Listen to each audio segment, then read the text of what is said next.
In today's gospel, Mary goes to visit her cousin Elizabeth. And Mary visited Mexico City about 500 plus years ago. So here to tell the story, we have the three main characters. And we begin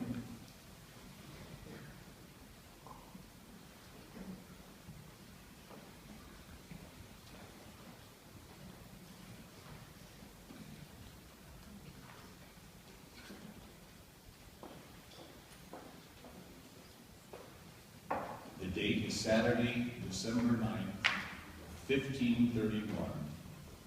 A poor 57-year-old Aztec widower who had changed his name from Eagle Who Speaks to Juan Diego following his baptism was hurrying to morning mass at a nearby village. As he passed a hill not far from Mexico City called Tepeyac in the Aztec language and Guadalupe in Spanish, he heard beautiful music like the singing of birds. Juan Diego climbed the hill to investigate and saw a radiant cloud. Inside the cloud was a beautiful Native American maiden dressed like an Aztec princess. The lady spoke to Juan in his own language and told him to go to the Bishop of Mexico City and to tell him to build a chapel on the hill where she had appeared. Her words were, "My dearest son, I am the eternal Virgin Mary, Mother of the true God, author of life, creator of all, the Lord of the heavens and of the earth. And it is my desire that a church be built here in this place for me, where as your most merciful mother and that of all your people, I may show my loving kindness and the compassion that I bear to the Indians and to those who love and seek me." I'm almost to the top of this hill. I hear birds singing. Juan, I am Mary, the Mother of God. I want you to tell the Bishop of Mexico to build a church here in my honor.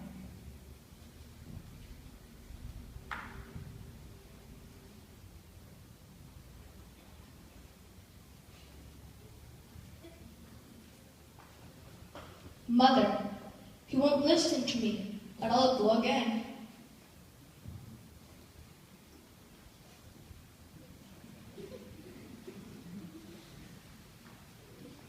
I have failed you. Please try again. I still do not believe you, but please give me a sign to prove this woman is the Mother of God.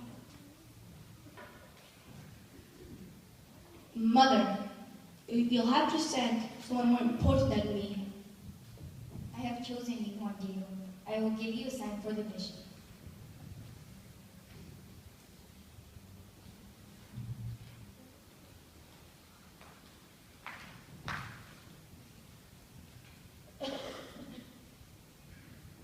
About this same time, Juan Diego's uncle became very sick. So on December 12th, Juan set out for his uncle's village to take care of him.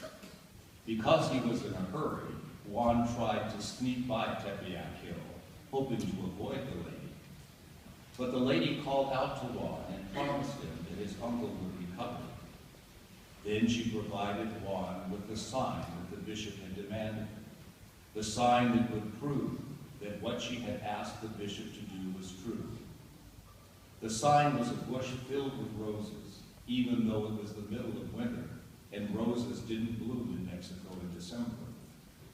The lady carefully placed these roses in Juan Diego's tilma, a cape worn by the poor made out of cactus cloth, and then sent him off to Mexico City to Bishop Zumarraga's house.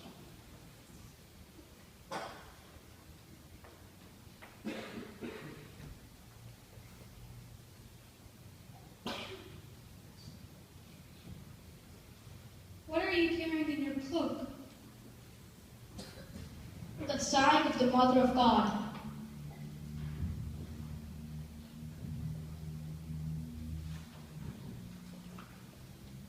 I will build a church where the Mother of God has asked.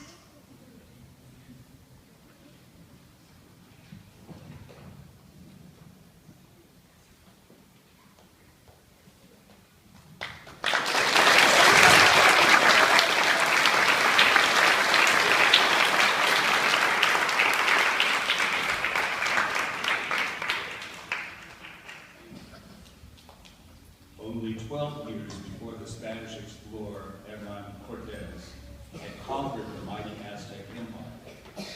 Unfortunately, many of the Spaniards, even though they were Christian, were brutal and greedy. They brought great suffering to the native people and were particularly cruel to the Aztec women. The vision of Mary at Tepeyac, or Guadalupe, was a defining moment for the Catholic Church in Mexico. Up until this time, Christianity in the New World of the 16th century was a European Christianity, with European images of Mary and the saints. Juan Diego's vision, however, was that of an Aztec princess who looked and spoke and dressed like an Aztec woman. Her message was one of hope and compassion, and her appearance was both a rebuke to the Spanish for their cruelty and a consolation to the poor. Mary's appearance reminds us that God does not belong to any one people, and that God loves every people in every culture.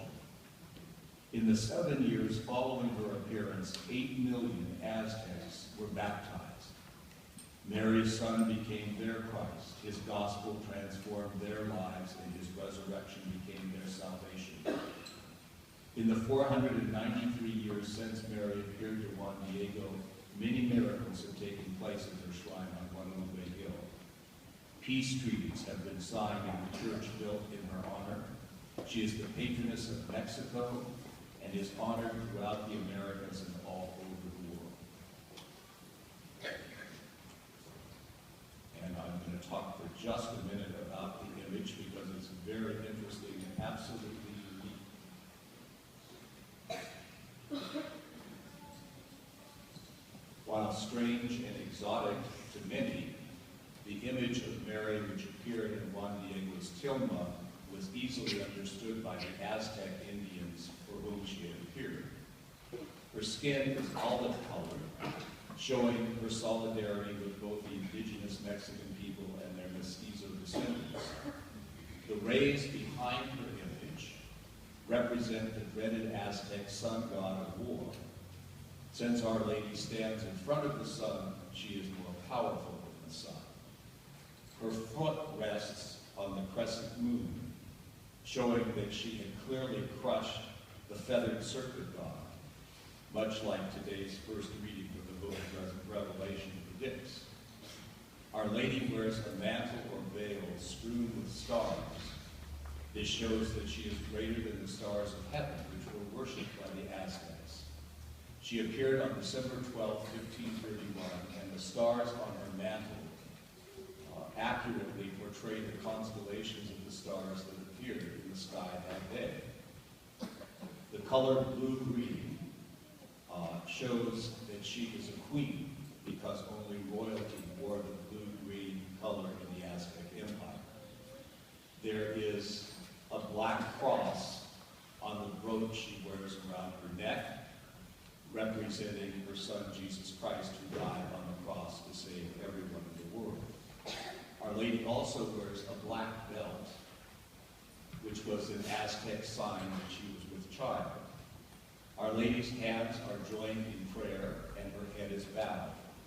This means that she is not God, and that there is clearly someone greater than she. Her folded hands point to the cross on her brooch. The design on her rose-colored dress shows that she is queen of the earth because she is wearing a contoured map of Mexico showing the Indians exactly where her apparition took place. It is also said that if you examine the eye of the original image of Our Lady Guadalupe on Juan Diego's tilma, you will see Juan Diego's reflected there in just the way that Our Lady saw him. A few more facts. The image of Our Lady of Guadalupe on Juan Diego's tilma to this day cannot be explained by science. The coloring of the image has no known mineral, vegetable, or animal source. No brush strokes can be seen even under microscopic examination. The material of Juan Diego's tilma comes from a cactus fiber called augury. This fiber usually disintegrates within 20 to 60 years. The image of Our Lady of Guadalupe on Juan Diego's tilma shows no signs of deterioration after 475 years, even after having been subjected to changes in temperature, humidity, candle smoke, and kisses and touches from hundreds of thousands of devotees. According to the Kodak Company of Mexico, which examined the image of Our Lady, the image is smooth and feels like a modern-day photograph, but was produced 300 years before the invention of photography. Our Lady's appearance to Juan Diego is the only apparition where Our Lady left an actual picture of herself. All other pictures of Mary were drawn from the descriptions given by the visionaries. Finally, an incredible list of miracles, cures, and interventions have been attributed to Our Lady of Guadalupe. Each year, an estimated 10 million people visit her basilica, which makes Mexico City the home of the most popular Marian shrine in the world, and the most visited Catholic church in the world after St. Peter's in Rome. Altogether, 25 popes have officially honored Our Lady of Guadalupe. In 1999, Pope John Paul II declared Our Lady of Guadalupe to be the patroness of the Americas and placed under her motherly care the innocent lives of children, especially the unborn. Our Lady's message of love and compassion and her universal promise of help and protection to all mankind are just as important for us to hear today in 2014 as they were when she first appeared.